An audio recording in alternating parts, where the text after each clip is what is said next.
Where Jesus will not go, I will not go. You don't go everywhere. Everywhere they are seeing you. That's the sign of somebody who she's light. She's light. But as you begin to go deeper and deeper in God, you will see that God is not everywhere, so you won't be everywhere. There are even times when there's a legitimate event that you can attend, then He says to you, don't go. And they say, is this one also sinful? Then He says, with all humility, I have passed the level of sinfulness. I've stopped asking the question of whether it's sinful or not. All things may be lawful, but not all things are profitable for me. You can find children of God in many places. You can't find men of God in many places. You need to start restricting where your legs take you to.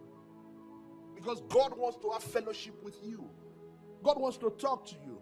God wants to relate with you.